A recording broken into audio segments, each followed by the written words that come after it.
Hi friends, welcome to my channel. आज की video में मैं आपको एक क्विक रिवीजन देने वाली हूँ स्टैंडर्ड्स ऑन ऑडिटिंग 200 के बारे में।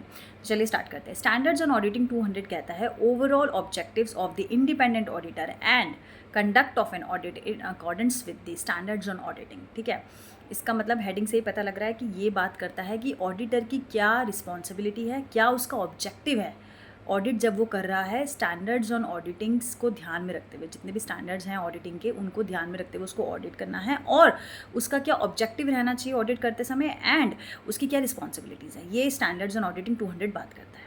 ठीक है, अब इसमें क्या क्या आता है, सबसे पहले हम ऑब्जेक्टिव की बात करते हैं। तो ये बात करता है कि इसमें दो ऑब्जेक्टिव हैं ऑडिटर के। पहला कि उसको रीजनेबल एश्योरेंस देना है। रीजनेबल एश्योरेंस क्या होता है? हाई लेवल ऑफ एश्योरेंस होता है, ये एब्सोल्यूट एश्योरेंस नहीं होता। इसका मतलब यह है कि मैंने audit evidence, being an auditor, audit evidence लिए जो कि सफिशिएंट थे, अप्रोप्रिएट थे। ठीक है, सफिशिएंट मतलब कि जैसे अगर मैंने 50 सैंपल चेक करे पॉपुलेशन में से तो वो मेरे हिसाब से सफिशिएंट थे। मैंने अपना ऑडिट मेथोलॉजी या ऑडिट स्ट्रैटेजी जो भी फॉलो किया उसके हिसाब से या अपने एक्सपीरियंस के हिसाब से, प्रोफेशनल जजमेंट के हिसाब से 50 सैंपल करे और सैम्पलिंग मेथड को भी फॉलो किया। मेरे हिसाब से सफिशिएंट है सैम्पल। ठीक है, और जो अप्रोप्रिएट है मतलब कि वो जो सैम्पल टेस्टिंग मैंने करी वो रेलेवेंट भी है और रिलायबल भी है। मतलब मैं वो टेस्टिंग जो कर रहा हूँ या जो भी मैंने सैम्पल लिए, वो जो भी ऑडिट एविडेंस में मैंने यूज़ किया वो रेलेवेंट भी थे वो सैम्पल और रिलायबल भी थे। मतलब कोई भी एविडेंस हो सकता है, बट इसका मतलब ये है कि sufficient and appropriate audit evidence लेने के बाद, टेस्टिंग करने के बाद मैंने रीजनेबल एश्योरेंस दिया। ठीक है, इससे क्या हुआ, मैंने क्या अचीव करा, ऑडिट रिस्क मुझे अचीव करना है to an acceptably low level. ठीक है, तो पहला ऑब्जेक्टिव ये कहता है इससे 200 कि ऑडिटर को रीजनेबल एश्योरेंस देना है। ठीक है, बाय टेस्टिंग दी एविडेंस या by arranging the evidence which is sufficient and appropriate. ठीक है, and so that the audit risk can be acceptably low level. Audit risk जो होता है यानी कि detection risk, control risk and inherent risk का जो कॉम्बिनेशन होता है, तीनों का मल्टीप्लायर को हम कहते हैं ऑडिट रिस्क। तो ये कम से कम उसको लेवल पे एक्सेप्ट करना है। कैसे? जब वो sufficient and appropriate audit evidence check कर लेगा और रीजनेबल एश्योरेंस दे देगा। तो पहला ऑब्जेक्टिव ये हो गया कि रीजनेबल एश्योरेंस देना है उसको, हाई लेवल एश्योरेंस देना है। और दूसरा हो गया कि उसको रिपोर्ट इशू करनी है। अब मैंने एक हाई लेवल एश्योरेंस देना है तो किस फॉर्म में दूंगी? मैं रिपोर्ट की फॉर्म में दूंगी, मैं ओपिनियन दे लूँ। ठीक है, ओपिनियन के लिए एक फॉर्म बनाया, ऑडिट रिपोर्ट का बनाया उसको, कि मेरे को ऑडिट रिपोर्ट में लिखना है कि मेरे हिसाब से ये फाइनेंशियल स्टेटमेंट्स का जो ओपिनियन है कि ठीक है क्या वो ट्रू एंड फेयर है या मटेरियल मिसस्टेटमेंट्स से फ्री हैं, financial statement applicable financial reporting framework के हिसाब से हैं। ठीक है, ये सारी चीज़ें मैं अपने ऑडिट रिपोर्ट में लिखती हूँ और भी क्लॉजेज होते हैं, बट मुझे ऑब्जेक्टिव ये कहता है कि आपको रीजनेबल एश्योरेंस देना है और उसके लिए आपको रिपोर्ट की फॉर्म में देना है एंड कम्युनिकेट करना है टू दोस्त चार्ज विद गवर्नेंस या मैनेजमेंट, जो भी हु से एवर इट में कंसर्न, जिस भी पार्टी को आप इशू कर रहे हैं वो रिपोर्ट, जो भी आप उसको रेफ़र कर रहे हैं, जिसको भी आप ये रिपोर्ट इशू कर रहे हैं बेसिकली। ठीक है, तो सबसे पहले ऑडिट रिपोर्ट अगर आपने देखा हो तो 2 में लिखा जाता है कि किसको रेफर है, to the board of directors हो रहा है या टू द मैनेजमेंट हो रहा है या मेंबर्स ऑफ द कंपनी हो रहा है, जो भी है। तो आप जिसको भी कर रहे हैं, ठीक है, वो आप प्रॉपर ऑडिट रिपोर्ट में लिखते हैं कि independent auditor reports on this and to जो भी हुसोएवर जिस इट में कंसर्न, चाहे वो मेंबर्स हो, जो बोर्ड ऑफ डायरेक्टर्स हो, वहाँ लिखना पड़ता है किसको आप इशू कर रहे हैं। तो वो यही कहता है कि आपको रिपोर्ट करना है, मतलब ऑडिट रिपोर्ट देनी है एंड कम्युनिकेट करना है जिसको भी आप वो रिपोर्ट इशू कर रहे हैं। तो ये तो 2 ऑब्जेक्टिव हो गए ऐसे 200 के। पहला, रीजनेबल एश्योरेंस दो, audit evidence low, sufficient and appropriate होने चाहिए ऑडिट एविडेंस, एंड आपका जो ऑडिट रिस्क है वो एक्सेप्टेबली लो लेवल तक हो। ठीक है, दूसरा क्या हो गया, आपको रिपोर्ट देना है। अब आपने ऑडिट कर लिया, रीजनेबल एश्योरेंस देने वाले हैं, आप किस फॉर्म में देंगे? रिपोर्ट की फॉर्म में देंगे, ऑडिट रिपोर्ट की फॉर्म में देंगे एंड कम्युनिकेट करेंगे जिसको भी आप ये इशू कर रहे हैं या हुसोएवर इट में कंसर्न, जिस भी पार्टी के ने कहा है कि आप इशू करें हमें रिपोर्ट, या जिसके लिए भी आप रिस्पॉन्सिबल हैं इशू करने के लिए ऑडिट रिपोर्ट, आप उसको रेफर करते हुए, उसको इशू करते हुए, आप उसको एड्रेस करते हुए उस रिपोर्ट में आप उसको एड्रेस करेंगे कि बोर्ड को कर रहे हो या मेंबर्स को कर रहे हो।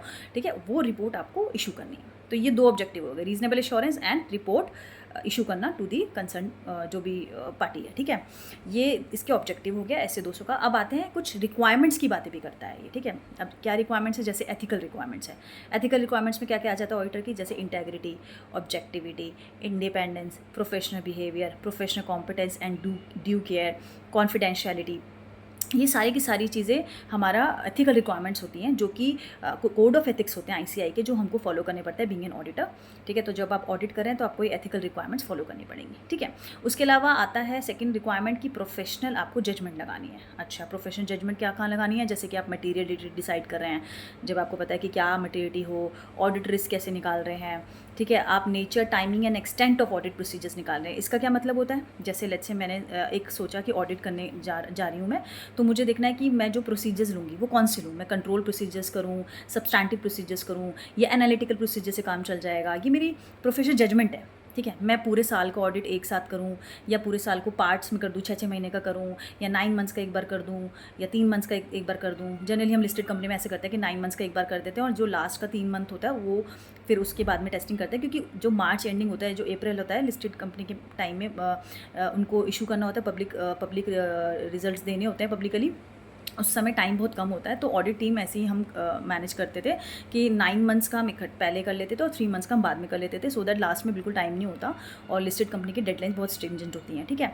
तो इसको ध्यान में रखते हुए ऑडिटर की नेचर, टाइमिंग एंड एक्सटेंट जो वो प्रोसीजर्स का डिसाइड कर रहा है कि मैं कैसे प्रोसीजर्स करूँ, कब कब करूँ, किस टाइम पे करूँ, क्या नेचर करूँ, किस टाइप की प्रोसीजर, टेक्निक्स, क्या मेथड्स लगाऊँ, ये सारे के सारे जो भी प्लानिंग कर रहा है वो, ठीक है, उस समय या मटेरियल निकालते समय, ऑडिट रिस्क निकालते समय, वो सबके टाइम उसको प्रोफेशनल जजमेंट लगानी है, ठीक है। और कहाँ लगती है प्रोफेशनल जजमेंट? जो मैनेजमेंट के एस्टिमेट्स है, मैनेजमेंट की जजमेंट है, ठीक है। कुछ उसने एस्टिमेट्स लगाए हुए हैं, जैसे यूज़फुल लाइफ का है, कोई भी उसने डिस्काउंट या डिप्रिसिएशन का मेथड है, कुछ भी जो भी उसने एस्टिमेट्स लगाए हुए हैं, या कोई भी डिस्काउंट रेट निकाला हुआ है, उन सबके जब हम एस्टिमेट्स चेक कर रहे हैं कि क्या ये सही है, ठीक है, तो उस समय जब उनकी एप्रोप्रिएटनेस चेक करते समय हमें प्रोफेशनल जजमेंट लगानी है, ठीक है। और कहाँ लगानी प्रोफेशनल जजमेंट? जब हम फाइनली अपना ओपिनियन दे रहे हैं, कंक्लूजन दे रहे हैं, उस समय भी हमें प्रोफेशनल जजमेंट के हिसाब से हम लिखते हैं कि हमारे हिसाब से, या हमने प्रोफेशनल जजमेंट या ड्यू केयर या कॉम्पिटेंस के हिसाब से हमारे हिसाब से ये ओपिनियन बनता है कि financial statements are free from material statements या व्हाट्सएवर, ठीक है।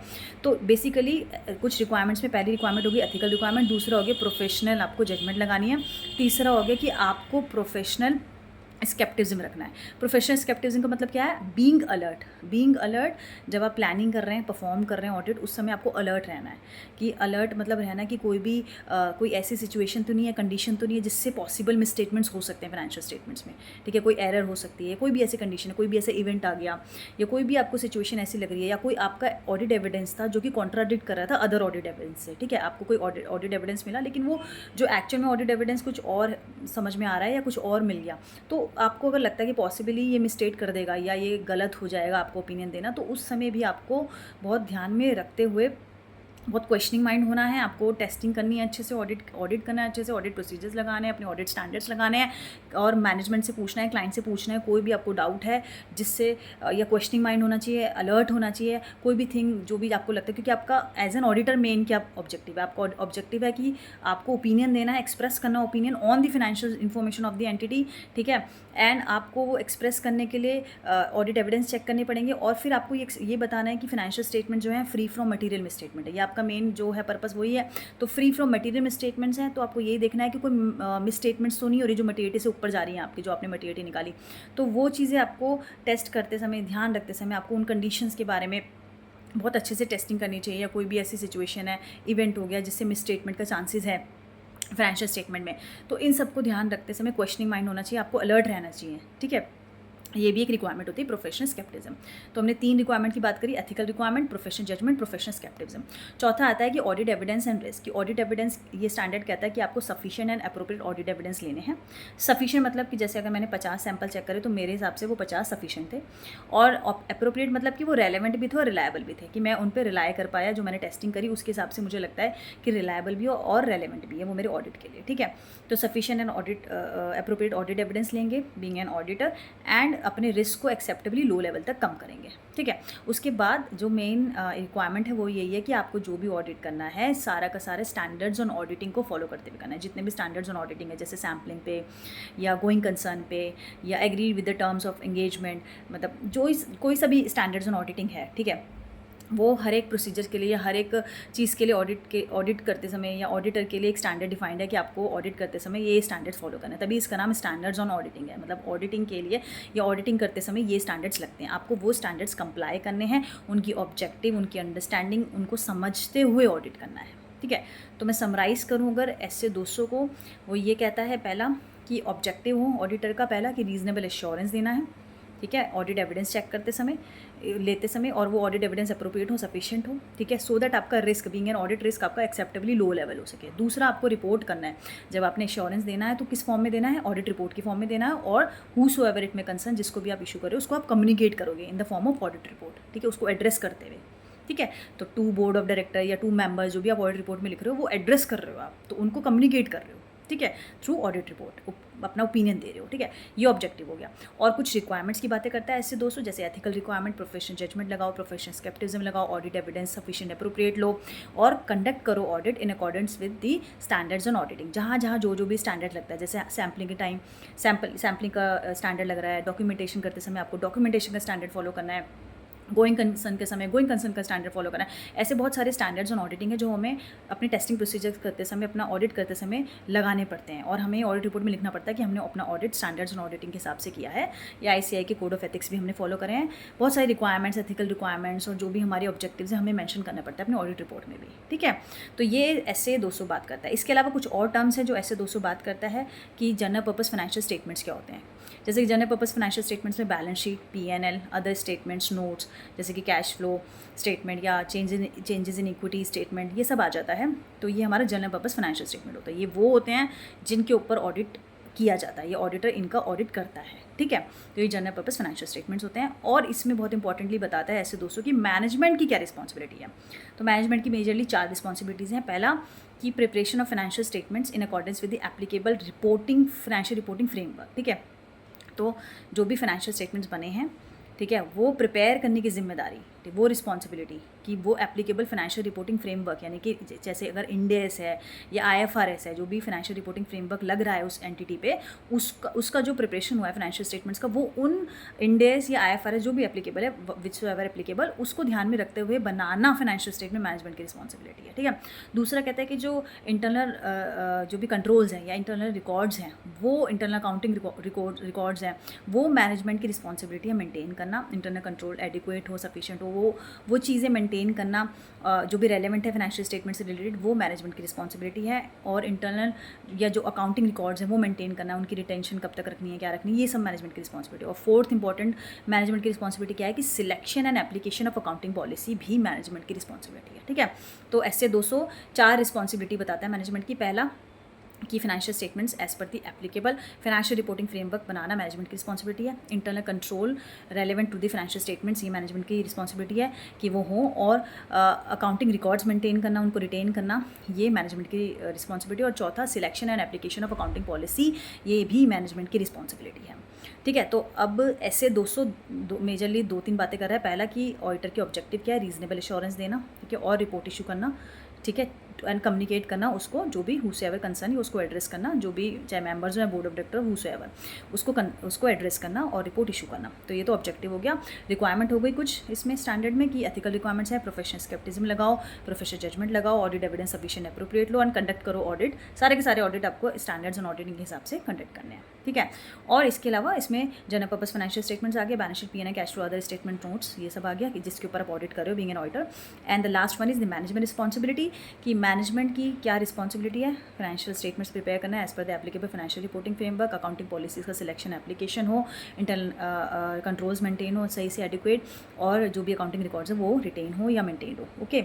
ये भी मैनेजमेंट की रिस्पॉन्सिबिलिटी है। तो ऐसे 200 बात करता है ओवरऑल, ये सेट आउट करता है overall objectives and responsibilities of auditor while conducting an audit, and it should be in accordance with the standards on auditing, ठीक है। Thank you so much for watching my video. Do like, share and subscribe my channel for watching such kind of interesting and knowledgeable audit related videos. Thank you so much.